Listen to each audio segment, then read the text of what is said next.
but I needed to be strong. I needed to keep myself together because it wasn't about me.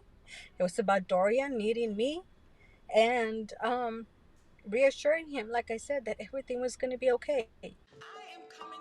My voice is powerful, and the voices of other women are powerful. Our voices could literally change the world. Ask your healthcare provider if Biktarvy is right for you, and visit Biktarvy.com to view the important facts, including important warnings. Hello there, welcome to Plus Talk on Plus Life, where we're all about turning positive into a plus.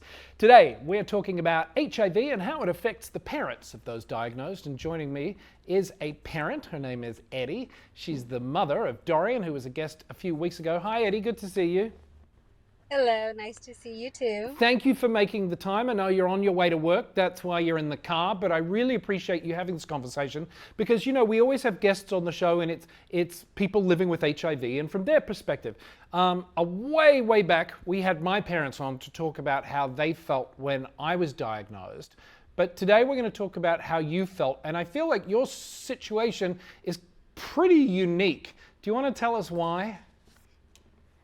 Well, the fact that almost 25 years to the day, I was dealing with a similar situation, but that being with my brother. He got ill, and when the doctors were going to come in to talk to him about what was going on with him, my husband and I joined him at the hospital, and basically the bomb was dropped right then and there that he was HIV positive, and it it was just a roller coaster ride from there on. Unfortunately, my brother only survived 3 months past that diagnosis, and at that point, I became basically his bedtime nurse. Sorry, I'm getting a little choked up. Um, Dorian was just a baby then. Dorian's your So son. correct, Yeah. Dorian is my son. So then here we are, fast forward 25 years later, and I'm at work one day, and Dorian calls me, and I can hear it in his voice. He was very distraught. And of course, typical mother, what's the matter? What's going on? Talk to me. And he said, Mom, I was diagnosed with HIV. So my thought was I just went back 25 years back to when my with my brother. And so I just, okay, all right, what's the next step? What are we doing from here? And I just reassured him that medicine has come a long way from 25 years ago. And I told him, you're going to be okay. You have your family behind you. What is the next step? What did the doctors say? What are we doing here? When you So when you hung up the phone, and yeah, you know, as you said, 25 years to the day, tell me yeah, about what you felt inside as a mother. Even though you've gone through this, even though you know about the medicine, even though you're very well educated and you understand, because there's, you know, which is a rarity, I think, for a lot of parents. But, you know, here you are, you've been through it all before, but still, what goes on inside? as soon as I hung up the phone, I just knew I needed to get home. My son needed me. I needed to wrap my arms around him and reassure him that everything was going to be fine, even though I was falling apart in the inside. I just went back 25 years, like I said, and all I kept thinking is my brother only lasted 3 months. God, please don't take my child too. I cannot go through this for the second time. But I needed to be strong. I needed to keep myself together because it wasn't about me. It was about Dorian needing me and reassuring him, like I said, that everything was going to be okay. Different times, um, and you know, he's going to be okay. Yeah, And I just needed him to know that. and so, I mean, again, Dorian is so lucky to have, you know, a mother like you and his father also Joseph, you know, to have that support. So many of us, when we're diagnosed, are so frightened. I remember for me personally, I immediately thought, how could I do this to my parents? How could I do this? And I've got to imagine that for some, in some respects, in Dorian's case, it might have felt almost double that to go, my God, how could I do this to my mother?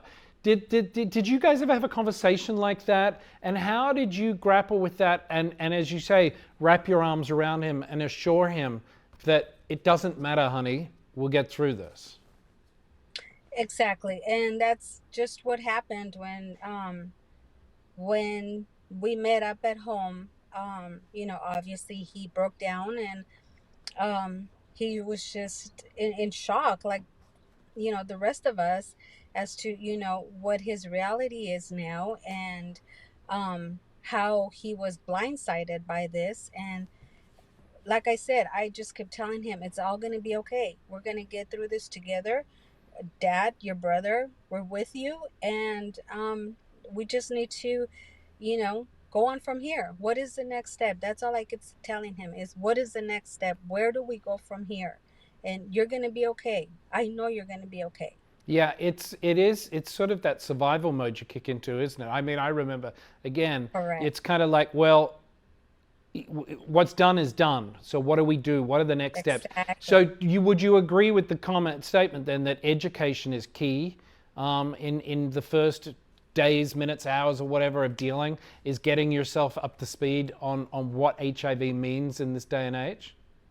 From 25 years ago to now, I know that there is so many other resources out there. Medicine has become so much better.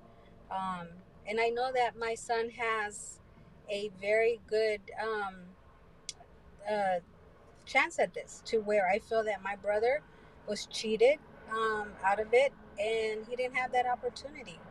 So I the education is key, honestly.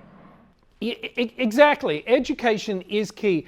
What about, I want to talk more about sort of taking it off Dorian for a moment and how you process and cope. What was, you've got your husband Joseph, you've got your other son, but what did you do for you as a mother to, even though you'd tragically gone through this news 25 years prior, what steps did you take to make sure that you could be the strong support that you as a mother needed to be for your son during this time?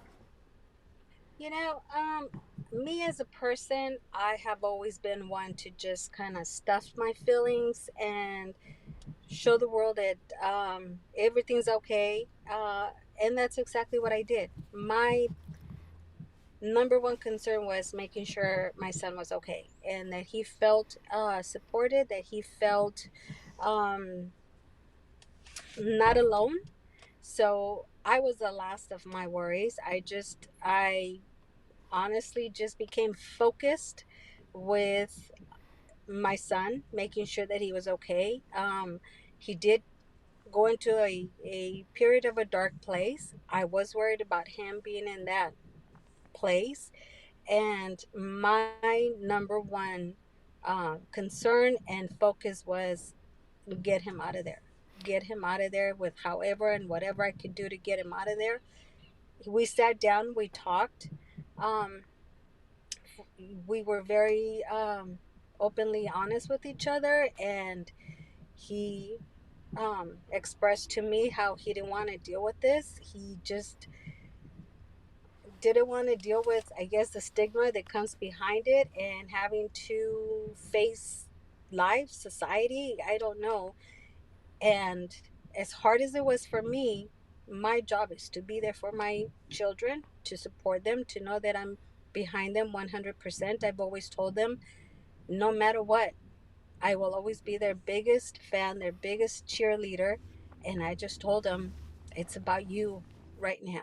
Whatever you want to do. I remember talking to Dorian, and he said that you'd sort of said to the effect, "Look, if you don't want to do this, we don't have to do this. Don't do it."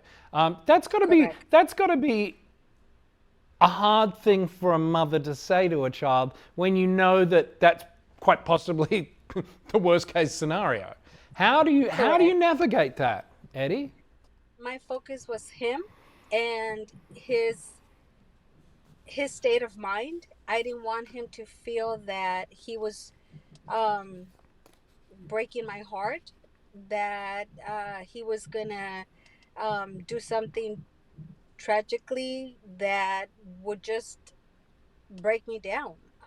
Like I said, at that point in time, it was not about me. It was about Dorian and him hearing what he needed to hear from mom.